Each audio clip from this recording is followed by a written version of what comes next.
എപ്പിസോഡിന്റെ opening സീനിൽ ഫ്രീസയും ഗോക്കുവും അവർ രണ്ടുപേരും ഫൈറ്റിന്റെ അടുത്ത ലെവലിലേക്ക് വന്നിരിക്കുകയാണ്. ഫ്രീസ ആണെങ്കിൽ ഗോക്കുവിനോട് പറയും, എന്റെ യഥാർത്ഥ ഫൈറ്റിംഗ് സ്കില്ല് അത് ഇനിയാണ് ആരംഭിക്കാനായിട്ട് പോകുന്നത്. നിനക്ക് ഞാൻ ഒരു ഓഫർ തരാൻ പോവാണ്.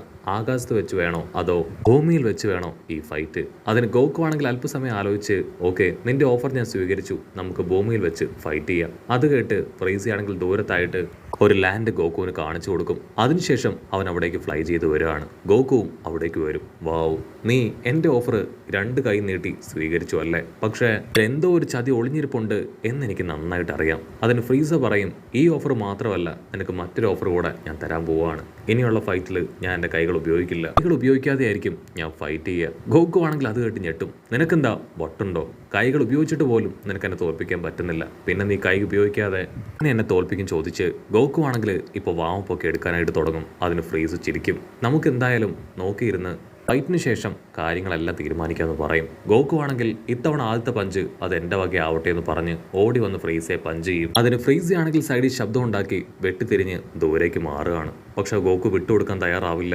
അവനാണെങ്കിൽ അറഞ്ചും പുറഞ്ചും പഞ്ച് ചെയ്തുകൊണ്ടേയിരിക്കും. പക്ഷെ എല്ലാ അറ്റാക്കിൽ നിന്നും ഞൊട്ടിയിടയിൽ ആ ഒരു വില്ലൻ ഫ്രീസ അവൻ രക്ഷപ്പെട്ടുകൊണ്ടേയിരിക്കുകയാണ്. ഓ നോ ഗോക്കു, ഞാൻ കരുതിയത് നിനക്ക് അല്പം കൂടെ സ്പീഡും ടെക്നിക്കും പവറൊക്കെ ഉണ്ടെന്നായിരുന്നു. ഈ ശരിക്കും ഒരു മണ്ടനാണെന്ന് പറഞ്ഞ് അവന്റെ വാലുപയോഗിച്ച് ഗോക്കുവിന്റെ മുഖത്ത് ആഞ്ഞടിക്കും. അടികിട്ടി ഗോക്കു ആണെങ്കിൽ ഒരു ഭാഗത്തേക്ക് തെറിച്ചു പോകും. ഇനി വലത്തെ കവിളിലാണെന്ന് പറഞ്ഞ് അവന്റെ വലത്തെ കവിളില്, പിന്നീട് ഇടത്തെ കവിളില്, ഓരോരോ കവിളുകളിലായിട്ട് മാറി മാറി അത് വാല് വെച്ച് അടിച്ചുകൊണ്ടേയിരിക്കും. അവസാനമായിട്ട് ആ വാല് വെച്ച് അടിച്ച് ഗോക്കുവിനെ അങ്ങനെ പറത്തി കളയാണ്. ഗോക്കു ആണെങ്കിൽ വലിയൊരു മലയിൽ പോയി ആഞ്ഞടിച്ചു വീഴും. ശരിയാണ്, ഇവൻ ശരിക്കും അവന്റെ സെക്കൻഡ് പവർ മോഡിലേക്ക് ഇറങ്ങിക്കഴിഞ്ഞു. ഇനി ഞാനും അതേ മോഡിലേക്ക് മാറണം. ഇത്തവണ ഞാൻ തന്നെ ഫസ്റ്റ് തുടങ്ങുമെന്ന് പറഞ്ഞ് ഗോക്കു ആണെങ്കിൽ മിന്നൽ വേഗതയിൽ അവന്റെ അടുത്തേക്ക് വരും. അതിനുശേഷം രണ്ടുപേരും അട്ടിയിടി ബഹളം. ഫ്രീസ ആണെങ്കിൽ അവന്റെ വാല് വെച്ച് ഗോക്കുവിനെ ആഞ്ഞടിക്കും. ഗോക്കു അവന്റെ വാല് പിടിച്ചു വലിച്ച് കാലില് എടുത്ത് നിലത്ത് അടിക്കാനായിട്ട് ശ്രമിക്കും. അവനാണെങ്കിൽ ഗോക്കുവെ തട്ടിത്തെറിപ്പിക്കും. അതിനുശേഷം വാല് വെച്ച് ഗോക്കുവിന്റെ കഴുത്തങ്ങനെ വരിഞ്ഞു മുറുകയാണ്. വേദന കൊണ്ട്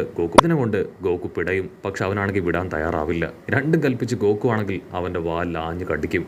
ഉടനെ ഫ്രീസ ആണെങ്കിൽ ആ വാല് റിലീസ് ചെയ്ത് അവന്റെ വാലിലേക്ക് നോക്കും. ഗോക്കുവിന്റെ 32 പല്ലും അവന്റെ വാലിൽ പതിഞ്ഞിരിക്കുകയാണ്. കലി കയറിയ ഫ്രീസ ഇപ്പൊ ഗോക്കുവിനെ വീണ്ടും ആഞ്ഞടിക്കുകയാണ്. അടി കിട്ടി ഇപ്പൊ ഗോക്കുവിന്റെ മുഖം മുറിഞ്ഞ് ചോര ഒഴുകും. അതിന് ഫ്രീസ പറയും, നിന്റെ മുഖസൗന്ദര്യം അത് നഷ്ടപ്പെടുകയാണ്. അതിന് ഗോക്കു ആണെങ്കിൽ ശരിക്കും എനിക്ക് നല്ലൊരു മനസ്സുണ്ട്, മുഖസൗന്ദര്യം എനിക്കൊരു കാര്യമല്ല എന്ന് പറഞ്ഞ് അവർ വീണ്ടും പൊരിഞ്ഞ് അട്ടിയിടി ബഹളം. കട്ട് ചെയ്താ ഇവിടെ നമ്മുടെ ബുൽമയെ കാണിക്കും. അവളാണെങ്കിൽ ആ ബൈക്കിൽ നല്ല സ്പീഡിൽ പോയിക്കൊണ്ടിരിക്കുകയാണ്. ഓ നോ, ശരിക്കും പറഞ്ഞ ആ തവളകളെ കണ്ട് ഞാൻ ഒരുപാട് ഭയപ്പെട്ടു. പക്ഷെ നീ മാത്രമാണ് എന്നെ പേടിപ്പിക്കാതെ എന്നോടൊപ്പം നിന്നത്. നീ എന്നെ ഒരുപാട് സഹായിച്ചു എന്ന് പറഞ്ഞ് അവൾ തിരിഞ്ഞു നോക്കും. അവളുടെ തൊട്ടു പുറകിലായിട്ട് ഒരു തവള. ആക്ച്വലി അവൾ ഫേസ് കഴുകിയ സമയത്ത് അവൾക്ക് ടവല് കൊടുത്തതും അവളെ സപ്പോർട്ട് ചെയ്തതും എല്ലാം തന്നെ ആ തവളയാണ്. എനിക്ക് നിന്നോട് ഒരുപാട് നന്ദിയുണ്ട്. നീ നാമഗ്രഹത്തിൽ കടന്ന് മരിക്കുമെന്നാണ് കരുതിയത്, പക്ഷേ നീയാണ് എന്നെ രക്ഷിച്ചത്. ഉറപ്പായാലും ഞാൻ ഇവിടുന്ന് പോവുകയാണെങ്കിൽ നിന്നെ ഇവിടുന്ന് കൂട്ടിക്കൊണ്ട് പോകുമെന്ന് പറഞ്ഞ് അവർ രണ്ടുപേരും ബൈക്കിൽ ചേറി പാഞ്ഞു പോകും. തവളയാണെങ്കിൽ ഹാപ്പി ആയിട്ട് തുള്ളിച്ചാടും. അതിനുശേഷം അവർ രണ്ടുപേരും ഇപ്പോൾ ഒരു സ്ഥലത്ത് വന്ന് ഹായ് ആയിട്ടിരിക്കുകയാണ്.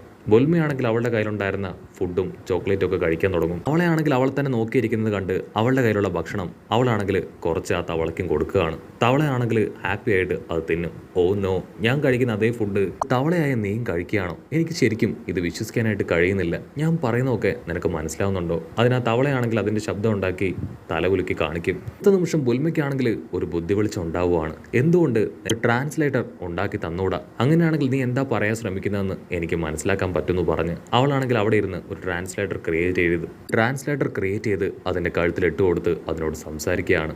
അപ്പോഴായിരിക്കും അവൾ മനസ്സിലാക്കുക അതാ ഗന്യു വില്ലനാണെന്ന്. അവനാണെങ്കിൽ ഉച്ചത്തിൽ വിളിച്ചു പറയും, ഇപ്പൊ തന്നെ സോൾസ് അത് സ്വിച്ച് ചെയ്യട്ടെ. രണ്ടുപേരും ഇപ്പൊ അങ്ങോട്ടേക്കും ഇങ്ങോട്ടേക്കും ചേഞ്ച് ആവുകയാണ്. ബുൽമയാണെങ്കിൽ ഷോക്കായി ആ തവളയുടെ ബോഡിയിലേക്ക് വരും. ഇവിടെ ആ വില്ലൻ ഗന്യു. അവനാണെങ്കിൽ എഴുന്നേറ്റ് നിൽക്കും. എനിക്ക് നിന്നോട് ഒരുപാട് സ്നേഹവും ബഹുമാനമൊക്കെ ഉണ്ട്. കാരണം നീ എന്നെ നല്ലൊരു ഫ്രണ്ടായിട്ട് കണ്ടു. പക്ഷേ എനിക്കിപ്പോൾ ഇത് ചെയ്തേ പറ്റൂ. എൻ്റെ ലക്ഷ്യം അതാണ് എനിക്ക് പ്രധാനം. എനിക്ക് ഈ ഒരു രൂപം ഒട്ടും ഇഷ്ടപ്പെട്ടിട്ടില്ല. പക്ഷേ നല്ല സ്ട്രോങ് ആയിട്ടുള്ള ഒരു ബോഡി കിട്ടുന്നത് വരെ ഈ ബോഡി എനിക്ക് അഡ്ജസ്റ്റ് ചെയ്തേ പറ്റൂ എന്ന് പറഞ്ഞ് അവനാണെങ്കിൽ അവളുടെ കഴുത്തിലുണ്ടായിരുന്ന ആ ഒരു സ്ലേറ്റർ അത് ഊരിയെടുക്കുകയാണ്. ബുൽമയ്ക്കാണെങ്കിൽ എന്ത് ചെയ്യണമെന്നറിയാതെ അവളാണെങ്കിൽ ഉച്ചത്തിൽ ബഹളം വെച്ചുകൊണ്ടേയിരിക്കും. അവിടുന്ന് അങ്ങനെ സീൻ കട്ട് ചെയ്താ ഇപ്പോൾ ഫ്രീസ ആണെങ്കിൽ ഗോക്കുവിനോട് പറയും, സത്യത്തിൽ നീ വളരെ പവർഫുൾ ആണ്. എന്നെ നീ നന്നായിട്ട് ഇംപ്രസ് ചെയ്തു. മരിക്കുന്നതിന് മുൻപ് ഞാൻ നിനക്കൊരു അവസരം തരാൻ പോവാണ്. കാരണം നിന്റെ അത്രയും പവർഫുൾ ആയ ഒരാൾ മരിക്കണമെന്ന് ഞാനിപ്പോൾ ആഗ്രഹിക്കുന്നില്ല. നിനക്ക് വേണമെങ്കിൽ എൻ്റെ അസിസ്റ്റന്റ് ആവാം. എൻ്റെ ഇനി ലീഡറിന് കൊടുത്ത ആ പൊസിഷൻ അത് ഞാൻ നിനക്ക് തരുകയാണ്, വേണമെങ്കിൽ നിനക്ക് അത് സ്വീകരിക്കാം. ഗോക്കു ആണെങ്കിൽ അത് കേട്ട് ചിരിക്കും. നിങ്ങളുടെ ഉദാര മനസ്ഥിതിക്ക് ഒരുപാട് നന്ദിയുണ്ട്, പക്ഷേ എനിക്കതിൻ്റെ ആവശ്യമില്ല. ഉറപ്പായാലും നിന്നെ തോൽപ്പിക്കുക എന്നത് മാത്രമാണ് എൻ്റെ ലക്ഷ്യം. ഫ്രീസ ആണെങ്കിൽ ആ ഒരു മറുപടി അത് എക്സ്പെക്ട് ചെയ്തതാണ്. എനിക്ക് കൃത്യമായിട്ട് അറിയാമായിരുന്നു നീ ഇപ്രകാരം തന്നെ പറയുമെന്ന്. കാരണം സയാൻസ് ഒരു വളരെയധികം അഭിമാനികളാണ്. അതുപോലെ തന്നെ അവരൊരിക്കലും അവരുടെ ലക്ഷ്യത്തിൽ നിന്ന് മാറില്ല. നീയും അങ്ങനെ തന്നെയാണ്. ഒരു സൂപ്പർ സയാൻ. നീ ആയിട്ടുള്ള ഏറ്റുമുട്ടലിൽ എനിക്ക് പരിക്കുകളൊന്നും പറ്റിയിട്ടില്ല, പക്ഷെ എൻ്റെ ബോഡി അത് നന്നായിട്ട് അനങ്ങിയിട്ടുണ്ട്. ഞാൻ വീണ്ടും നിന്നോട് ഫൈറ്റ് ചെയ്യാൻ തയ്യാറായി കഴിഞ്ഞു എന്ന് പറയും. അപ്പോൾ ദൂരത്തായി കലോയും ടീമും അവരാണെങ്കിൽ നമ്മുടെ ആൾക്കാർ തന്നെ നോക്കി നിൽക്കുകയാണ്. ഗോഹാൻ ആണെങ്കിൽ ഇപ്പം മൊട്ടപ്പനോട് പറയും അവർ രണ്ടുപേരും അനങ്ങുന്നില്ലല്ലോ, അവർ പരസ്പരം എന്തൊക്കെയോ സംസാരിക്കുകയാണ്. ഇൻ കേസ് അവരുടെ ഫൈറ്റ് അത് അവർ പറഞ്ഞ് കോംപ്രമൈസ് ആക്കുകയാണോ? അതിന് പിക്കലോ പറയും അതിന് യാതൊരു ചാൻസും ഇല്ല. അവരുടെ രണ്ടുപേരുടെയും പവർ അത് നല്ല രീതിയിൽ പുറത്തേക്ക് വരുന്നുണ്ട്. ഇവിടെ നിൽക്കുമ്പോൾ തന്നെ എനിക്ക് സെൻസ് ചെയ്യാനായിട്ട് പറ്റുന്നുണ്ട്. ഫ്രീസി ആണെങ്കിൽ ഗോക്കുവിനെ നോക്കും. എനിക്ക് നന്നായിട്ട് അറിയാം നീ നിന്റെ പവറും ഇതുവരെ മുഴുവനായിട്ടും പുറത്തേക്ക് എടുത്തിട്ടില്ല എന്ന്. നമ്മൾ രണ്ടുപേരുടെയും മുഴുവൻ പവറും ഇപ്പോഴും ഹോൾഡ് ചെയ്താണ് ഫൈറ്റ് ചെയ്യുന്നത്. അത് പുറത്തിറക്കാനുള്ള സമയമായി. കട്ട് ചെയ്ത ഇവിടെ ആ ഒരു ഗന്യു വില്ലൻ അവനാണെങ്കിൽ ഇപ്പോൾ ബുൽമയുടെ ബൈക്ക് എടുത്ത് നല്ല സ്ട്രോങ് ആയിട്ടുള്ള ഒരു മനുഷ്യനെ അന്വേഷിച്ച് ചേറിപ്പായിയാണ്. യാഹൂ, തവളയിൽ നിന്ന് ഒരു വിധത്തിൽ ഞാൻ രക്ഷപ്പെട്ടു. ഇങ്ങനെ രക്ഷപ്പെടാൻ കഴിയുമെന്ന് ഞാൻ കരുതിയതേ അല്ല. എന്തായാലും കുഴപ്പമില്ല, എത്രയും വേഗം കുറച്ച് സ്മാർട്ടായിട്ടുള്ള ഏതെങ്കിലും ഒരു ബോയുടെ ബോഡി അതെനിക്ക് കിട്ടണമെന്ന് പറയും. അപ്പോൾ ബൈക്കിൻ്റെ തൊട്ട് പുറകിലായി നമ്മുടെ ബുൽമ. അവളാണെങ്കിൽ ഉച്ചത്തിൽ കരയാണ്. ഇങ്ങനെയൊന്നും സംഭവിക്കുമെന്ന് ഞാൻ കരുതിയതല്ല. ഇങ്ങനെയൊരു ചതി അത് ഞാൻ പ്രതീക്ഷിച്ചില്ല. ഇത്രയും സുന്ദരിയായിരുന്ന എന്നെ ഇവൻ വെറും ഒരു തവളയാക്കി മാറ്റി. ഇവനെ ഞാൻ വെറുതെ വിടില്ല എന്ന് പറഞ്ഞ് അവളാണെങ്കിൽ അവൻ്റെ മുഖത്ത് വന്നിരിക്കുകയാണ്. അവനാണെങ്കിൽ കാണാൻ കഴിയില്ല. നോ, ഈ നശിച്ച തവള കാരണം എനിക്കൊന്നും കാണാൻ പറ്റുന്നില്ല എന്ന് പറഞ്ഞ് അവനാണെങ്കിൽ അതിനെ തട്ടി മാറ്റാൻ ശ്രമിക്കുകയാണ്. അവനാണെങ്കിൽ കണ്ണ് കാണാതെ ആ ബൈക്കുമായി കറങ്ങി നമ്മുടെ ആൾക്കാരുടെ അടുത്തേക്ക് വരികയാണ്. നമ്മുടെ ആൾക്കാരുടെ ഇടയിലൂടെ ആ ബൈക്ക് അങ്ങനെ ഓടിച്ച് അടുത്തുണ്ടായിരുന്ന ഒരു പാറയിൽ ചെന്ന് ഇടിച്ച് അത് വീണ്ടും കപ്സ്യൂളായി മാറും. നമ്മുടെ ബുൽമയാണെങ്കിൽ വെള്ളത്തിലേക്ക് പോവും. ആ വില്ലനാണെങ്കിൽ ഒരു വമ്പം പോസ് കൊടുക്കുകയാണ്. വാവ്, ഒരു കറക്റ്റ് പോസിൽ എനിക്ക് ലാൻഡ് ചെയ്യാൻ പറ്റി. ബുൽമയെ കണ്ട് നമ്മുടെ ആൾക്കാരാണെങ്കിൽ ഷോക്കായി. ഇപ്പോൾ ബുൽമയോട് ചോദിക്കും, ബുൽമ നീ എന്തിനാ ഇവിടേക്ക് വന്നേ? ഇത് വളരെ അപകടം പിടിച്ച സ്ഥലമാണ്. ബുൽമയാണെങ്കിൽ ഫ്രീസയെ നോക്കും. വാവ്, ഫ്രീസ അവൻ്റെ ഫുൾ പവറിലേക്ക് വന്നിരിക്കുകയാണ്. ഇതിനു വേണ്ടിയാണ് ഞാൻ കാത്തിരുന്നതെന്ന് പറയും. അത് കേട്ട് നമ്മുടെ ആൾക്കാർക്കാണെങ്കിൽ ഒന്നും മനസ്സിലാവില്ല. ഇവിടെ ഫ്രീസ ആണെങ്കിൽ അവൻ്റെ അൾട്ടിമേറ്റ് പവറിലേക്ക് വന്ന് അവൻ്റെ കയ്യിൽ ഓരോ തവണ പവർ അങ്ങനെ ക്രിയേറ്റ് ചെയ്തുകൊണ്ടേയിരിക്കും. വജീറ്റ, അവൻ്റെ കൂടെ ഉണ്ടായിരുന്നവർ, എൽഡർ, അങ്ങനെ എല്ലാവരും ഇതിനു മുൻപ് ഇതുപോലെ തന്നെയാണ് എന്നെ എതിർത്തത്. അവരും നിന്നെപ്പോലെ വിഡ്ഢികളായിരുന്നു. തെറ്റായ തീരുമാനമെടുത്ത് അവരെല്ലാവരും എൻ്റെ കൈകൊണ്ട് മരണപ്പെട്ടു. ഇപ്പം നിനക്കും അത് തന്നെയാണ് സംഭവിക്കാൻ പോകുന്നതെന്ന് പറയും. ഗോക്കു ആണെങ്കിൽ എങ്ങനെയെങ്കിലും അവൻ്റെ അടുത്തേക്ക് കടന്നു വരാൻ ശ്രമിക്കുകയാണ്. പക്ഷെ അവൻ്റെ പവർ കാരണം അവൻ്റെ അടുത്തേക്ക് കടന്നു ചെല്ലാനായിട്ട് ഗോക്കുവിനെ കണ്ട് കഴിയില്ല. ഗോക്കു ആണെങ്കിൽ അവൻ്റെ കയ്യിലേക്ക് നോക്കും. അതിൽ പവർ അങ്ങനെ ക്രിയേറ്റ് ആയിക്കൊണ്ടേ ഇരിക്കുകയാണ്. അതേസമയം ഇവിടെ നമ്മുടെ ബുൽമ തവളയാണെങ്കിൽ ഗോഹാനെ നോക്കി എടുത്തു ചാടും. അതിനുശേഷം തവളയുടെ ശബ്ദത്തിൽ അത് ഞാനല്ല, എൻ്റെ ശരീരം ആ വില്ലൻ കൈക്കലാക്കിയതാണ്, അവൻ എന്നെ തവളയാക്കി മാറ്റിയെന്ന് പറഞ്ഞ് കരഞ്ഞുകൊണ്ടേയിരിക്കും.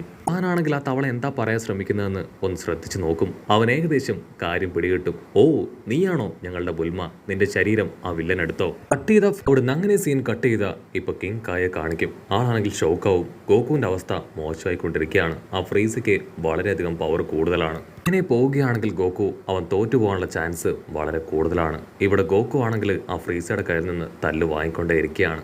അതിന് ഹാൻസം മാൻ പറയും, അതിന് മാർഷൽ ആർട്സ് മാൻ ആണെങ്കിൽ ഗോകുവിന് ആ കയോക്കിൻ ടെക്നിക്ക് അത് ഉപയോഗിച്ചൂടെ? അവൻ ഇതുവരെ അത് ഉപയോഗിച്ചിട്ടില്ലല്ലോ. 10 തവണ അത് ഉപയോഗിക്കാനുള്ള സ്കോപ്പ് അത് ബാക്കിയുണ്ട്. അത് കേട്ട് മാൻ കുഞ്ഞിപ്പയ്യനും ഭയങ്കര സന്തോഷം.